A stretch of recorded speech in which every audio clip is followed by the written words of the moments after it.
মেঘ বলেছে যাবো যাবো, রাত বলেছে যাই,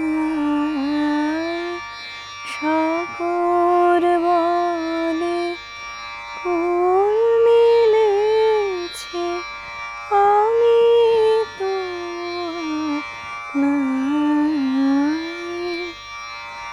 মেঘ বলেছে যাবো যাবো, দুঃখ বলে রইনু চুপে, তাহার পায়ের চিহ্ন রূপে।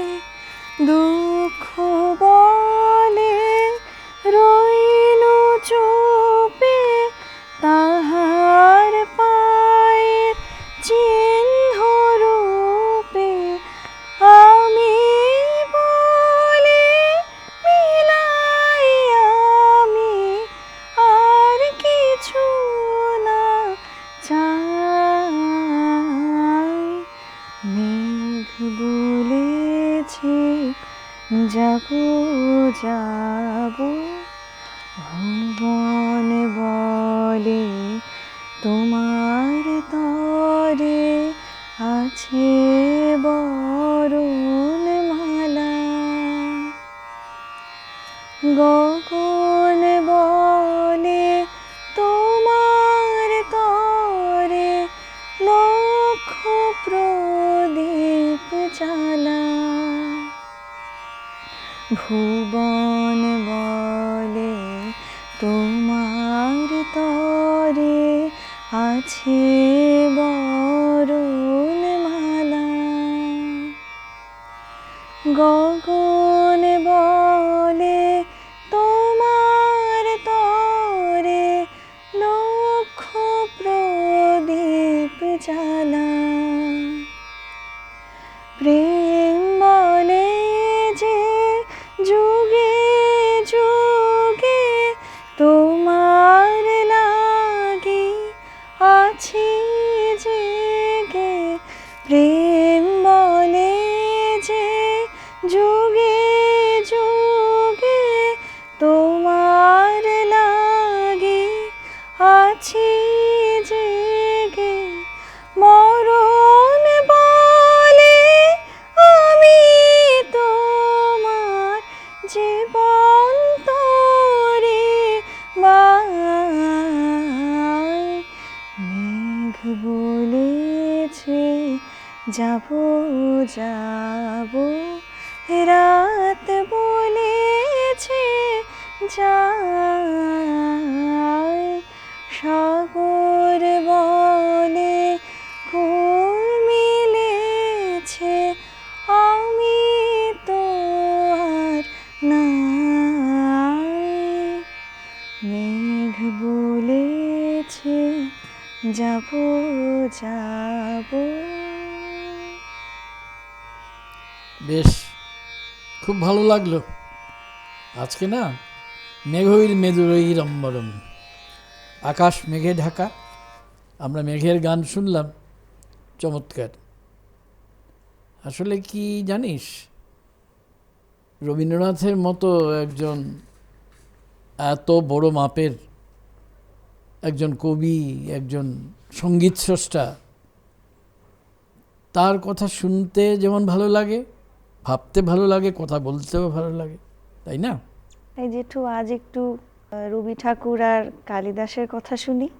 হ্যাঁ, তা বলেছিস ভালো। কালিদাস নিয়ে কিছুদিন আগে আমাদের একটা কথা হচ্ছিল, তাই না? কি হ্যাঁ, একটা তুমি বিষয় বলেছিলে, কিন্তু সেটা পুরোটা শোনা হয়নি। পুরোটা কি বলা সহজ রে আমারও? পুরো কখনোই হয় না। তুই বললি যখন, তখন এটাই বলবো আর কি, যে রবীন্দ্রনাথ মানেই হচ্ছে ১৫০০ বছর আগে তার জন্ম নেওয়া এই কবি। রবীন্দ্রনাথ পরে তো বলেইছেন, আমি যদি জন্ম নিতেম কালিদাসের কালে, দৈবে হতেম দশম রত্ন নবরত্নের মালে। এগুলো তো খানিকটা হয়তো একটু লঘুভঙ্গিতে বলা, কিন্তু রবীন্দ্রনাথ আর কালিদাসের কথা ভাবতে গেলে, ওই যে এইমাত্র তুই গানটা গাইলি না, মেঘ, মেঘ বললেই মেঘদূত চলে আসে, মেঘদূত মানেই কালিদাস। আর কালিদাসের এই মেঘদূতের মধ্যে কি আছে? আষাঢ় মাসের প্রথম দিনে মেঘ এসেছিল, আর ওই যক্ষ তার বধূর থেকে নির্বাসিত হয়েছিল, অলকাপুরী থেকে। আর এই হচ্ছে গিয়ে গল্প, কিন্তু গল্পটা কিন্তু কিচ্ছু না। রবীন্দ্রনাথ যখন গান করেন তার পেছনে গল্প খুঁজে লাভ নেই। কিংবা ধর কবিতাই লেখেন, কিংবা কত গল্পই তো লিখেছেন তিনি, উপন্যাস, নাটক করেননি কি। কিন্তু এই সব কিছুর মধ্য দিয়ে আমরা কিন্তু একটা অন্য জায়গায় পৌঁছে যাই। তুই গানটা যে গাইছিলি, আমি ভাবছিলাম খুব ভালো গেয়েছিস। আসলে কি জানিস, ওই মেঘদূতের কথা হচ্ছিল না, মেঘদূত ছাড়াও তো তুই জানিস, বলেওছি বোধহয়, কুমার সম্ভব বলে কাব্যটা লিখেছেন শিব আর দুর্গার বিয়ের গল্প, এইভাবে বলা যায় যদিও, কিন্তু এটা ঠিক না বলাটা। যাই হোক, অভিজ্ঞান শকুন্তলম, দুষ্যন্তার শকুন্তলার গল্প, রঘুবংশম মানে রামচন্দ্রের যে বংশটাই তো রঘুবংশ, সেটা নিয়ে কাব্য। তো এটাও কিন্তু কথা নয়, কথা হচ্ছে গিয়ে কোন জায়গাতে আমরা রবীন্দ্রনাথ আর কালিদাসকে এক জায়গায় ভাবতে পারি সেইটে। আর ওই তোর মেঘদূত শুনতে শুনতে না, মানে মেঘের বন্দনা শুনতে শুনতে আমি পড়ছিলাম, এই দেখ সঞ্চয়িতা পড়ছিলাম, কি আশ্চর্য এখনই। আর ওই মানসীতে আছে মেঘদূত বলে, তো সেটা তো লম্বা কবিতা। আমার ইচ্ছে হচ্ছে তোর সঙ্গে একটু পাল্লা দিই, কয়েকটি পংক্তি এখান থেকে বলে, পুরোটা বলবো না। হ্যাঁ, বলো না।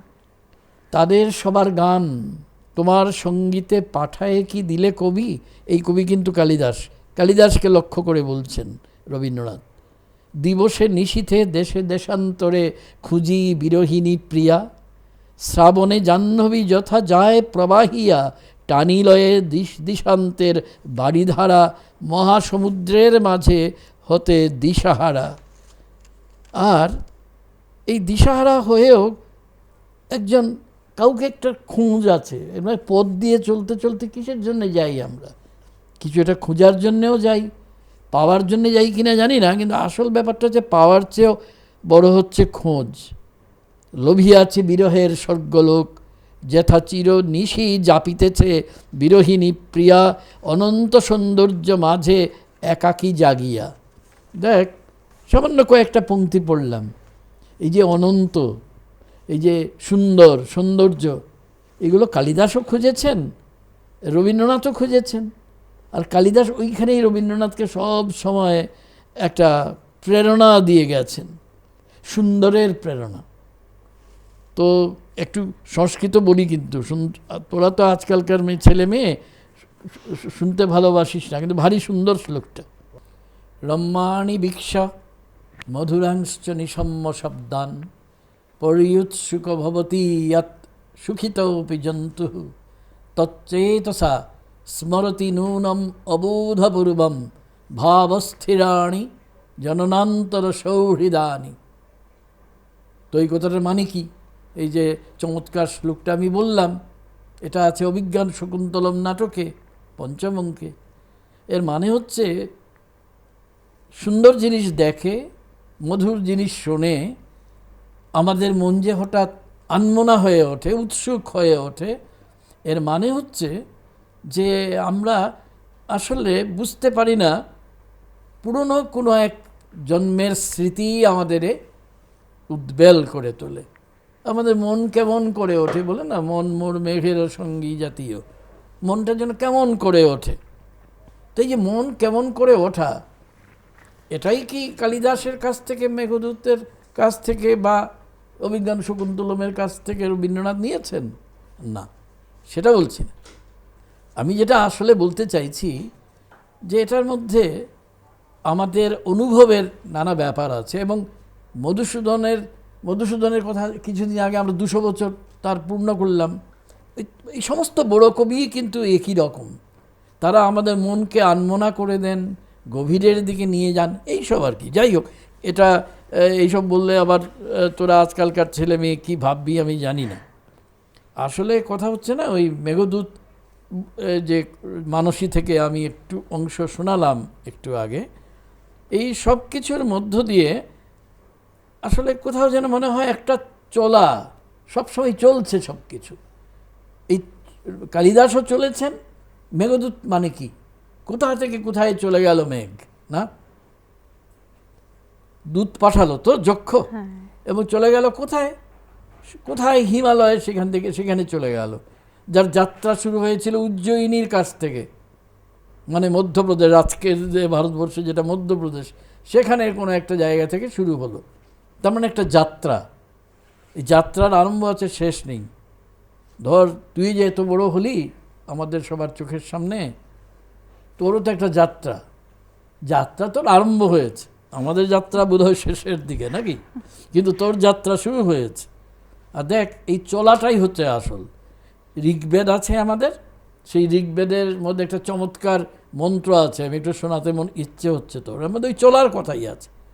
চরণ বৈ মধুবিন্দতি চরণ সাধুম মুদম্বরম সূর্যস্য পশ্য শ্রেয়মানং ইয়ৌনতন রায়ত চরং চরৈবেতি চরৈবেতি, মানে চলো চলো। কীরকমভাবে চলো? না, সূর্যের দিকে তাকিয়ে দেখো, চলার পথে সে কখনো ক্লান্ত হয় না। আমি বাংলাটা করছি আর কি। অতএব যেহেতু ক্লান্ত হয় না, আমরাও কেউ ক্লান্ত হব না। রবীন্দ্রনাথ ক্লান্ত হননি, কালিদাসও ক্লান্ত হননি। তো এই বিষয়গুলো হচ্ছে সবচেয়ে মজার, সবচেয়ে ভাববার। মানে ব্যাপারটা কি জানিস? ব্যাপারটা হচ্ছে এই যে পথে যারা চলে তাদের ক্লান্তি না আসাটাই হচ্ছে দরকার। আমার এই পথ চাওয়াতেই আনন্দ, রবীন্দ্রনাথের একটা গান আছে না?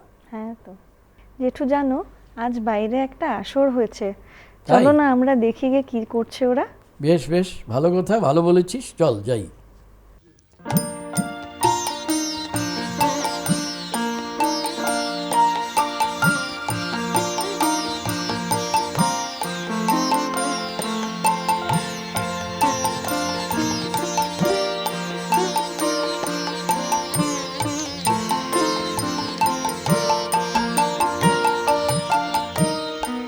আমারে পথ চাওয়াতে আনন্দ, আমারে পথ চাওয়াতে আনন্দ, খেলে যায় রৌদ্র ছায়া, বর্ষায় আসে বসন্ত, আমারে পথ চাওয়াতে আনন্দ, আমারে পথ চাওয়াতে আনন্দ,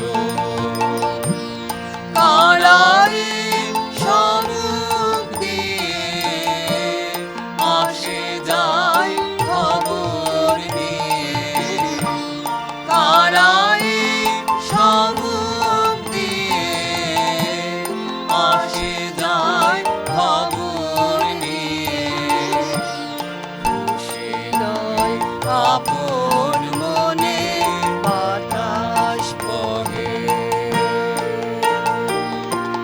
বাতাস বহে সুমন্দ,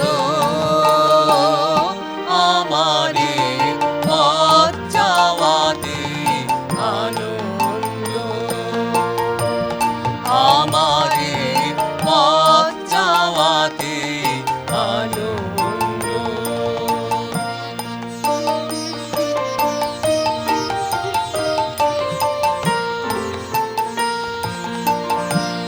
সারাদিন হাতে মেলে দুয়ারে রব একা, শুভক্ষণ হঠাৎ এলে তখনই পাবো দেখা, সারাদিন হাতে মেলে দুয়ারে রব একা, শুভক্ষণ হঠাৎ এলে তখনই পাবো দেখা, ততক্ষণ ক্ষণে ক্ষণে হাসি গায় আপন মনে, ততক্ষণ ক্ষণে ক্ষণে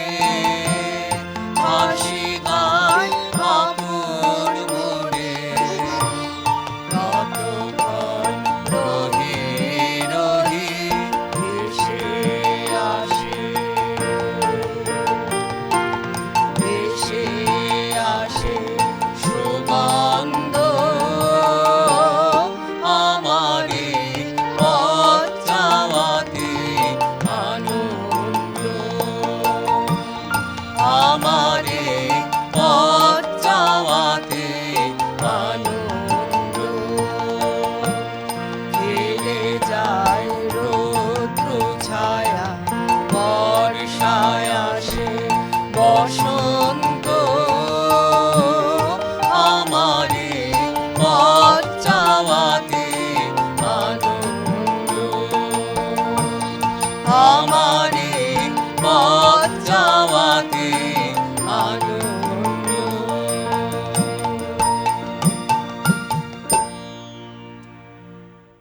আসলে ওই আমি বলছিলাম না চড়ুইবেতির একটা তোর ঋগ্বেদের এটা আমি মন্ত্রটা শোনালাম। দেখ রবীন্দ্রনাথ বড় আশ্চর্য, কোথায় ঋগ্বেদ, ঋগ্বেদ থেকে কালিদাস এসে আরও আছেন, এদের কথা আমরা আজকে না হয় অন্যদিন বলবো, আজকে থাক। তো সেখানে পথের সঞ্চয় বলে রবীন্দ্রনাথের একটা প্রবন্ধের বই আছে। প্রবন্ধ শুনলে তো আমরা আটকে উঠি, কিন্তু এর মধ্যে আমরা যখন ধর স্কুল ফাইনাল দিচ্ছিলাম, মানে যাকে আগে এখন আর কেউ বলিস না তোরা, মেট্রিক পরীক্ষা দেওয়ার সময় আমাদের বাংলায় একটা পাঠ ছিল যাত্রা, যা চমৎকার না কি বলবো তোকে। এর কিছু অংশ আমি শোনাচ্ছি তোকে, দেখ তো কেমন লাগে। প্রাণ আপনি চায় চলিতে, সেই তাহার ধর্ম, না চলিলে সে যে মৃত্যুতে গিয়া ঠেকে। চলো চলো চলো, ঝর্ণার মতো চলো, সমুদ্রের ঢেউয়ের মতো চলো, প্রভাতের পাখির মতো চলো, অরুণোদয়ের আলোর মতো চলো। সেই জন্যেই তো পৃথিবী এমন বৃহৎ, জগৎ এমন বিচিত্র, আকাশ এমন অসীম, আর জীবন এত মধুর। অসীম, অনন্ত আর অসীমের দূত হয়ে আমাদের কাছে কি যেন কোথা থেকে একটা বার্তা চলে আসে। কিসের বার্তা? এমনও দিনে তারে বলা যায়, এমনও ঘন ঘুরো বরিশায়। বাহ, এই গানটা তো আমিও করেছি আজকের আসরে, শোনো তুমি। হ্যাঁ নিশ্চয় নিশ্চয়।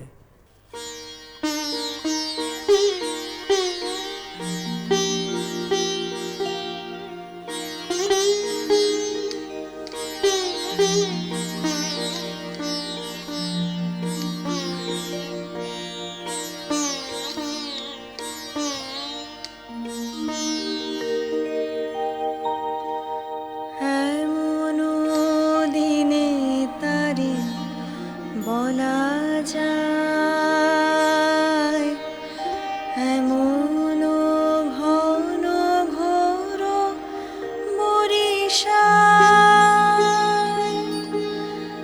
এমনও দিনে মন খোলা যায়, এমনও মেঘ সরে বাদল ঝড় ঝরে, তপনহীন ঘন তমসায়, এমনও দিনে তারে বলা যায়। সে কথা শুনিবে না কেহ আর, নিভৃত নির্জন চারিধার, দুজনে মুখোমুখি গভীর দুঃখে দুঃখী, আকাশে জল ঝরে অনিবার,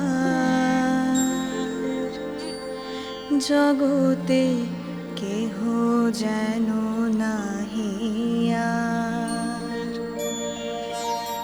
সমাজ সংসার মিছে সব, মিছে জীবনের কলরব, কেবলি আখি দিয়ে আখির সুধা পিয়ে, হৃদয় দিয়ে হৃদি অনুভব,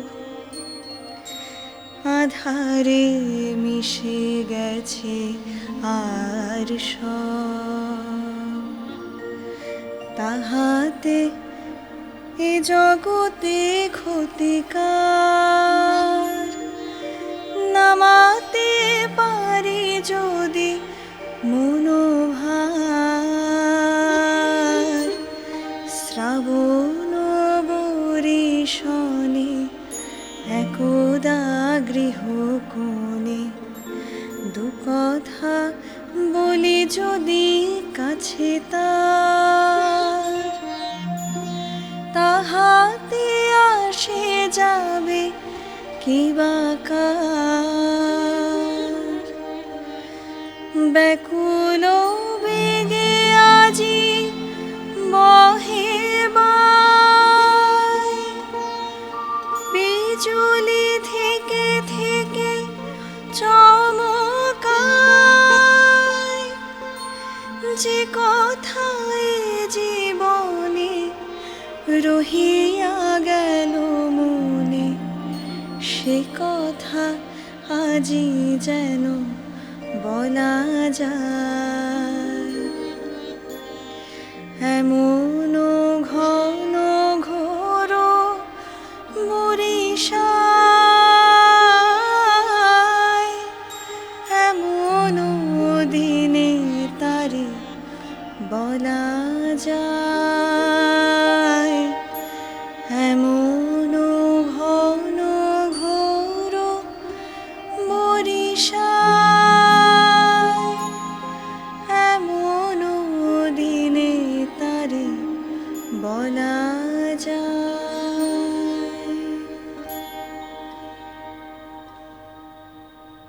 আসলে এই যে গানটা তুই গাইলি না, বড় ভালো গেয়েছিস, সেটাও কেমন আসলে এমনও দিনে তারে বলা যায়, সে কে? এটা থাক, এটা পুরো এক সময়ে আমরা প্রত্যেকে আমাদের মতো করে বুঝে নেব। এটা ভালোবাসা, যে ভালোবাসা মায়ের সঙ্গে ছেলের, বাবার সঙ্গে মেয়ের, ভাইয়ের সঙ্গে ভাইয়ের, বন্ধুর সঙ্গে বন্ধুর, কত রকম। এই পৃথিবীটা কি জানিস তো, এটা অবশ্য রবীন্দ্র মানে অন্য কোথাও আছে অবশ্য, আমি তোকে শোনাচ্ছি। ধৃতং প্রেমনা ইদং জগৎ। একটু বেশি সংস্কৃত বলছি আজকে, না কালিদাস আছে না, তাই। আসলে এই পৃথিবীটা ভালোবাসায় পূর্ণ হয়ে আছে। ভালোবাসাই পথ, ভালোবাসাই পাথেয়।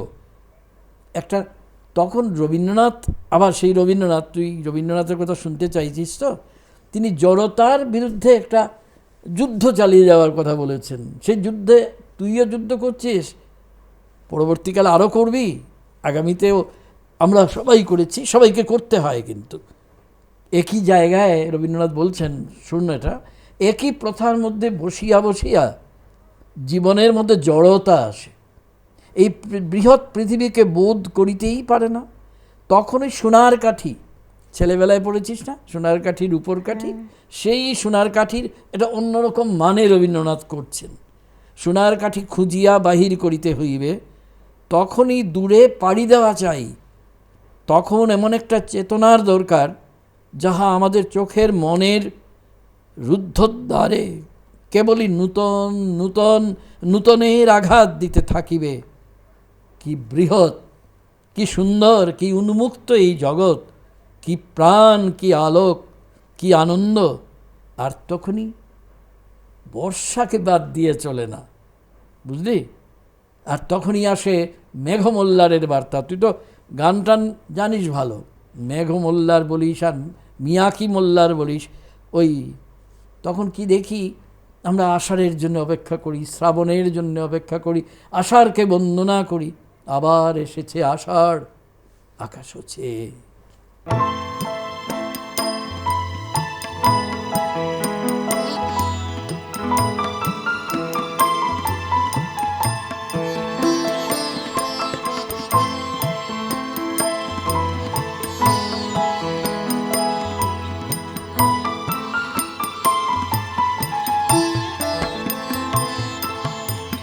আবার এসেছে আষাঢ়, আকাশ হচ্ছে।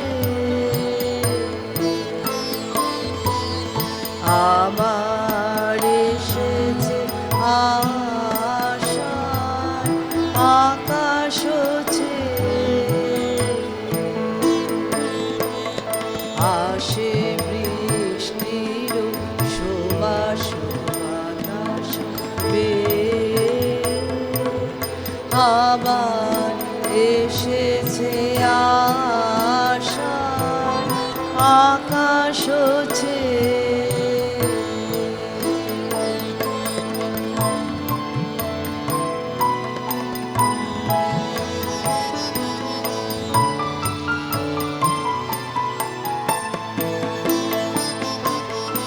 এই পুরাতন হৃদয় আমার আজি পুলকে দুলিয়া উঠেছে আবার বাজি। এই পুরাতন হৃদয় আমার আজি পুলকে দুলিয়া উঠেছে আবার বাজি। নূতন মেঘের ঘনিমা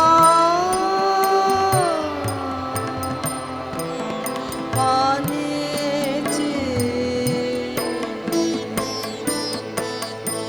আবার এসেছে আশা আকাশ ছেয়ে।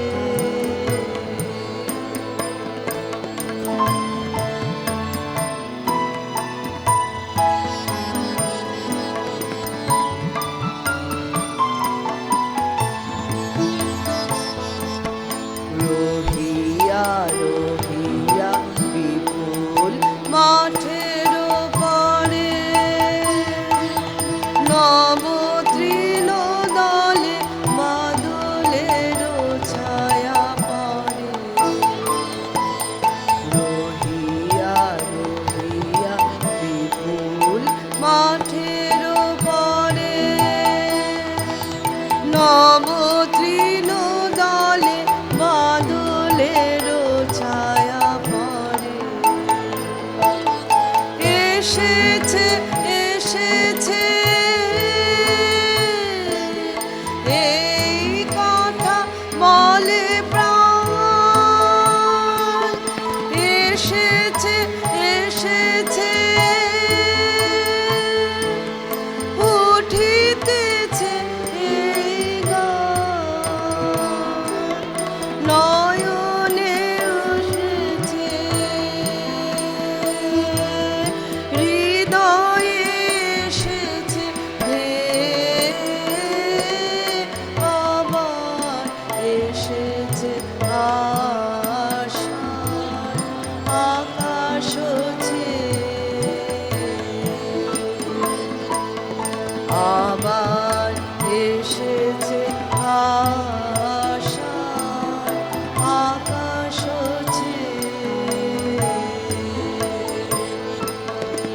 আসে বৃষ্টির সুবাস বাতাস বেয়ে, আবার এসেছে আশার আকাশ ছেয়ে।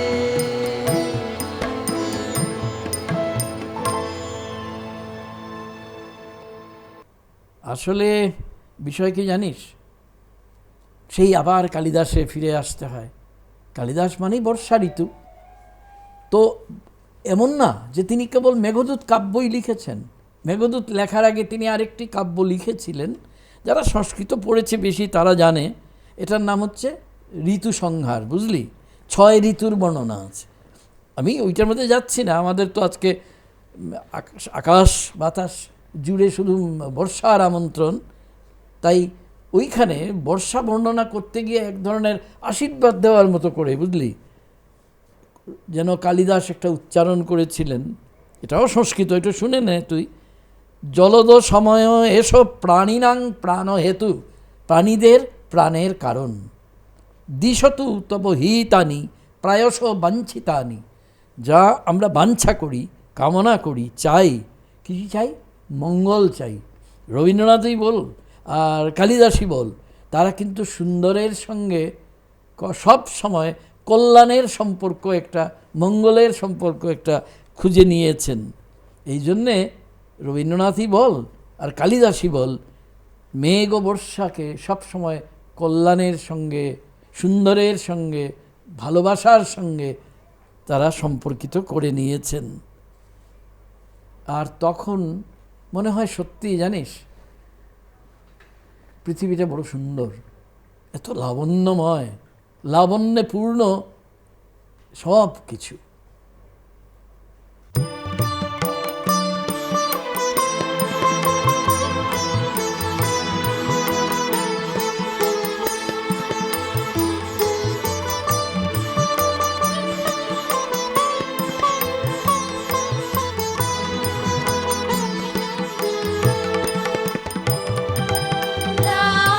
লাবণ্যে পূর্ণ প্রাণ প্রাণে সহে, একি লাবণ্যে পূর্ণ প্রাণ প্রাণে সহে,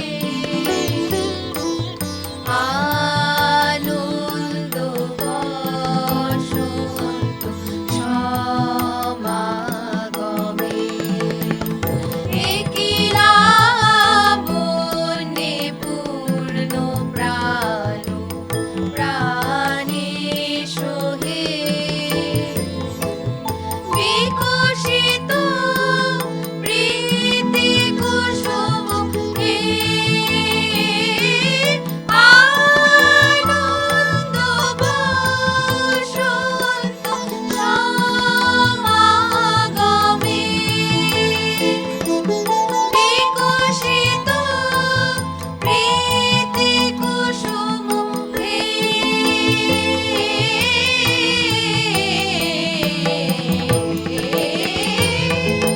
বিকশিত প্রীতি কুসুম পুলকিত চিত কাননে, একি লাবণ্যে পূর্ণ প্রাণ প্রাণে সহে। तद्घ्रेन् खित्ता खित् प्रकृतिं ते ता ता, तद्घ्रेन् खित्ता खित् प्रकृतिं ते ता ता, ख्र ताकि ताकि तेनि ताकि तागिन् धेनि धिन् गिन् गिन् ताक्र गिन्ना, ताकि ताकि तेनि ताकि तागिन् धेनि धिन् गिन् गिन् ताक्र गिन्ना, धिन् गिन् गिन् ताक्र गिन्ना, धिन् गिन् गिन् ताक्र गिन्ना, तांग ता ताकि ता तागिन् गिन् तागिन् तागिन् ता तेन् ताकि ता तागिन् गिन् तागिन् ता, तांग ता ताकि ता तागिन् गिन् तागिन् ता दे, तांग ता ताकि ता तागिन् गिन् तागिन् तागिन् ता तेन् ताकि ता तागिन् गिन् तागिन् ता, तांग ता ताकि ता तागिन् गिन् तागिन् ता दे, धन धन ताकि ता धन धन ताकि ता तांग ता ताकि ता तागिन् गिन् दे, धन धन ताकि ता धन धन ताकि ता तांग ता ताकि ता तागिन् गिन् दे। জীবনলতা অবনতা তবু চরণে, জীবনলতা অবনতা তবু চরণে, হরষ গীত উচ্ছ্বসিত হে, আনন্দ বসন্ত সমাগমে, হরষ গীত উচ্ছ্বসিত হে,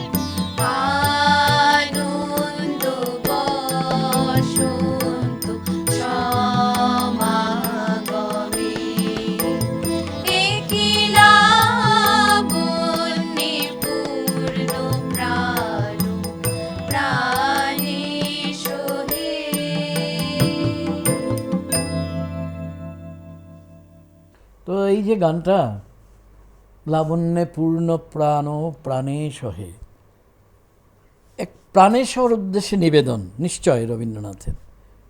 প্রাণসখা, এটা তার গানে তুই তো জানিসই কতভাবে ফিরে ফিরে এসছে। চিরসখা হে ছেড়ো না ছেড়ো না। আমরা অনেকের কণ্ঠে এই গানটা শুনেছি, ভালো লেগেছে। আসলে প্রাণেশ বা প্রাণসখা যাই বলুন রবীন্দ্রনাথ, তার উদ্দেশ্যেই তার হয়তো নিবেদন। কিন্তু আমি কি ভাবি জানিস, আমি ভাবি এই নিবেদন আসলে জীবনের কাছে। এই নিবেদন আসলে তার সৃষ্টির কাছে। এই নিবেদন বলতে পারিস তার চেতনার কাছে। আর এই নিবেদন কার কাছে? এই নিবেদন হচ্ছে শেষ পর্যন্ত অপরাজেয় যে মানুষ, তার কাছে। রবীন্দ্রনাথ যখন গান করেন, প্রাণ ভরিয়ে তৃষা হরিয়ে মোরে আরো আরো আরো দাও প্রাণ, আমাদের অনেকের প্রিয় গান নিশ্চয়, তাই না? তো তো এই যে প্রাণ দেওয়ার ব্যাপার, প্রাণ দাও কে কাকে দিচ্ছে? আমিই আমাকে দিচ্ছি, তুই তোকে দিচ্ছিস, আবার আমরা সবাই মিলে সবাইকে দিচ্ছি। এবং তৃষ্ণা হরণ করে যে প্রাণ দেওয়ার ব্যাপারটা, সেটা সবচেয়ে ভালো রবীন্দ্রনাথকে হয়তো ভাবিয়েছে যখন বসন্ত আসে। বসন্ত নিয়ে কত গানিত আছে তার, জানিসই তো। কেন? কারণ বসন্ত পূর্ণতার একটা আবাহন নিয়ে আসে, আর একটা বার্তা নিয়ে আসে মধুরের, অনিঃশেষ যে মধুর। হ্যাঁ, কালিদাসের কথা প্রসঙ্গে আমাদের রবীন্দ্রনাথের ব্যাপারটা আসছিল। কুমার সম্ভব কাব্যটা কি বলতো? আমি অবশ্য একটু মজা করে বলেছি তোর কাছে একটু আগে যে শিব আর দুর্গার বিয়ে। হ্যাঁ, বিয়ে একটা আছে বটে, কিন্তু সেখানে ধর তৃতীয় স্বর্গের যেটা কুমার সম্ভবে, যেখানে অকাল বসন্তের বর্ণনা, যেখানে ওই কামদেব গিয়েছিল না, এই গল্পটা হয়তো শুনেছিস আগেও, শিবের ধ্যান ভঙ্গ করতে, তো তৃতীয় নয়নের আগুনে সে পুড়ে ছাই হয়ে গেল। রবীন্দ্রনাথ কি চমৎকারভাবে এগুলোকে কাজে লাগিয়েছেন বলতো। কল্পনা কাব্যগ্রন্থে আছে যে মদন ভস্যের আগে, মদন ভস্যের পরে। শুধু কি এই দুটো কবিতা? না না, রবীন্দ্রনাথকে খুঁজতে হয়, ভালো করে বুঝে নিতে হয়। বড় কবি তো, মহাকবি তো দুজনেই, তারা সোজাসুজি কিছু বলেন না, খুব গভীরে গিয়ে আমাদের কিছু অনুরণন নিয়ে আসেন। তাই বসন্ত কোনো বিবরণের ব্যাপার নয় কিন্তু রবীন্দ্রনাথের কাছে। আর রবীন্দ্রনাথ যখন লেখেন, গানটা জানিস তুই নিশ্চয়, পান্থজনের সখা হে পথে চলা, সেই তো তোমার পাওয়া। কোথায় থেকে পেলেন রবীন্দ্রনাথ এইসব ভাবনা? হ্যাঁ, বলতে পারিস ঋগ্বেদের আমল থেকেই পেয়েছেন। বাল্মীকিও হয়তো বাদ যান না, কিন্তু আমাদের চোখের সামনে জল জল করতে থাকেন সবসময় কালিদাস। কিন্তু বসন্তের সেই বিখ্যাত বর্ণনার আমি শুধু দুটো পংক্তি শ্লোকের আমি তোকে শোনাব। ইয়ত্রুন্মত্ত ভ্রমর মুখরা পাদপা নিত্য পুষ্পা নিত্য জ্যোৎস্না প্রীতি প্রতিহত তম বৃত্তিরম্য প্রদূষ। মানে সন্ধ্যা যেখানে রমণীয়, জ্যোৎস্না যেখানে প্লাবিত করে দেয় গোটা রাত্রিরকে, আর সব সময় ফুল ফোটে, বুঝলি, গাছে। আর সেই গাছে ফুল ফুটলে ভ্রমরগুলো উন্মত্ত হয়ে চলে আসে। সব মিলিয়ে কি বর্ণনা? না না, এটা মানে হচ্ছে পরিপূর্ণতা, মানে হচ্ছে একটু আগে বলছিলাম না, কল্যাণ, মঙ্গল, মঙ্গলের একটা বার্তা। আর তখন আমাদের অস্তিত্ব যেন প্লাবিত হতে থাকে এই উপলব্ধিতে, আজি এ গন্ধ বিধুর সমীরণে।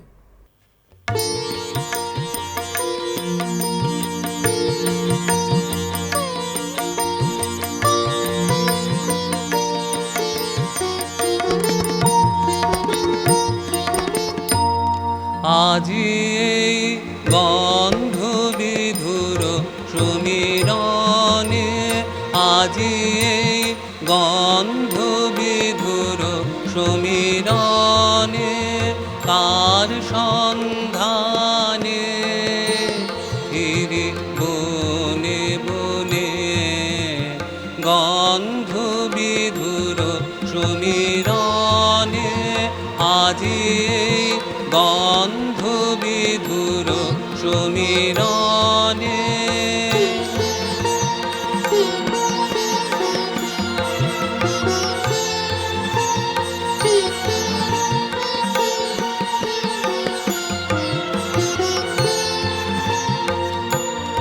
আজি খুব ধুনিলাম বড় মাঝে, একি চঞ্চল রন্দন বাজে। আজি খুব ধুনিলাম বড় মাঝে, একি চঞ্চল রন্দন বাজে। সুদূর দিগন্তের সকরুণ সঙ্গীত, সুদূর দিগন্তের সকরুণ সঙ্গীত, লাগে মোর চিন্তায় কাজে। আমি খুঁজি কারে অন্তরে মনে, গন্ধ বিধুর সমীরণে, আজি গন্ধ বিধুর সমীরণে।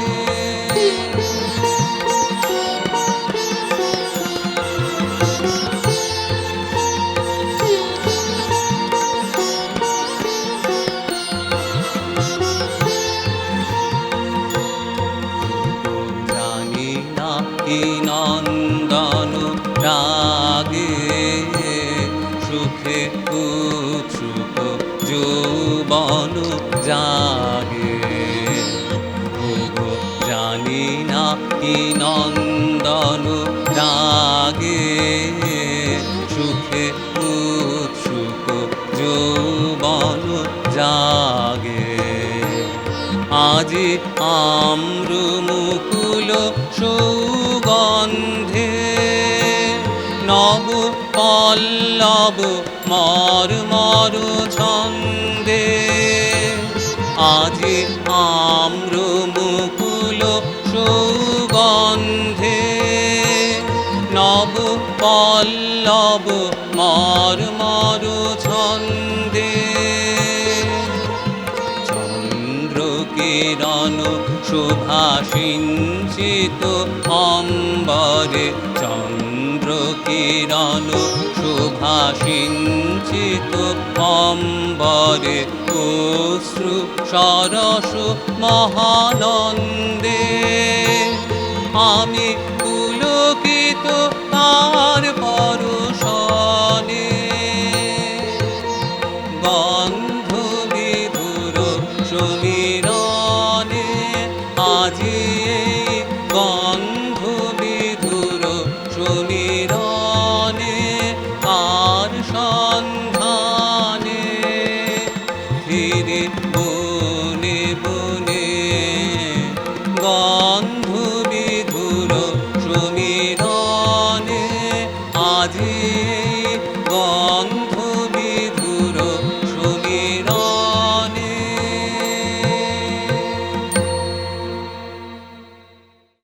তো এই যে গানটা আমরা শুনলাম আর চমৎকার নাচটাও দেখলাম, হ্যাঁ বসন্ত তো এটার বিষয় হিসেবে বসন্ত উপস্থিত, কিন্তু সবসময় কি বিষয় দিয়ে শিল্পের ভাবনা চলে গানের, নাচের, সাহিত্যের? না না, আসলে হচ্ছে অসীমের অনুভব। আর রবীন্দ্রনাথ কত অসীম নিয়ে ভাবতে বলতে ভালোবাসতেন সে তো তোর জানাই আছে, তাই না? তাই তো। অশেষ তুমি আমাকে অশেষ করেছ, আরও কত অসীম শব্দটাও কতবার আছে তার গানে। রবীন্দ্রনাথ অজস্রভাবে বুঝিয়েছেন আমাদের, পূর্ণ থেকে যদি পূর্ণ তুলে নাও পূর্ণই থাকে বাকি। উপনিষদের একটা বিখ্যাত শ্লোক আছে এই রকম। তার মানে আমরা শুরুতে একটা তোকে বলছিলাম না যে পথ আর পাথেয়, পথ আর পাথেয় ছাড়া তো পথ হয় না। আমরা যত চলি পাথেয় পাল্টে যায়, পথকেও নতুন করে চিনি, তার মানে পথও শেষ হচ্ছে না, পাথেও কিন্তু ফুরোয় না। এবং এক সময় গিয়ে বুঝলি সব একাকার হয়ে যায়। সূচনায় যে মাধুর্য, শুরুতে যে মধুর মাধুর্য, সব সময় প্রকাশিত হচ্ছে সেই একই মধুর, ও তার অন্ত নাই গো নাই। রবীন্দ্রনাথের কোন একটা গানের পংক্তি মনে পড়ে গেল যেন, বুঝলি? আর সবচেয়ে বড় জিনিস হচ্ছে মধুরের বন্দনা। কারণ মধুরে আরম্ভ, মধুরের মধ্য দিয়ে আমাদের যাত্রা, আমাদের পথ অতিবাহিত করা জীবনের সব কিছুর। তারপর শেষ পর্যন্ত সেই মধুরং মধুরং, শেষেও সেই মধুর। আজ এত কিছু জানতে পারলাম তোমার কাছ থেকে, এত সুন্দর সংস্কৃত শ্লোকগুলো জানতে পারলাম। এত সহজ করে রবি ঠাকুরকে কোনোদিনই কেউ বোঝায়নি। আমরা সত্যিই ধন্য এমন দুজনের উত্তরসূরি হিসেবে, রবীন্দ্রনাথ ও নিশ্চয় কালিদাস। নিশ্চয়, তারা আমাদের সংস্কৃতির দুই প্রাণ পুরুষ। তাই ফুড়য়ে যাতা, ফুড়য়ে শুধু বাইরে। রবীন্দ্রনাথের কথাটাকে একটু ভেঙে বললাম, কিছুই ফুড়য় না, বুঝলি? হ্যাঁ, তুইও ফুরবি না, আমিও ফুরবে না। আমাদের এই যে বার্তালাপ, সেও অফুরান, সব অনন্তের মধ্যে বিলীন হয়ে যায় এবং আমরা সবাই অনন্তেরই সন্তান, বুঝলি? আমার মনে হয় আজকে যে তুই তোর সঙ্গে আলাপ করে ওই যে কালিদাস বল আর রবীন্দ্রনাথই বল, তাদের কথা আলোচনা করতে গিয়ে আমরা আসলে আমাদের নিজেদের অস্তিত্বের কথাই আলাপ করেছি। শেষ পর্যন্ত সবই কিন্তু শেষ পর্যন্ত তোর মধ্যে এবং আমার মধ্যে শেষ হচ্ছে। এবং এই কথাগুলো যদি আবার কেউ শরিক হয়, কেউ আমাদের, তাহলে তাদের মধ্যেও সেই অনন্তেরই বার্তালাপ চলতেই থাকবে, চলতেই থাকবে, চলতেই থাকবে।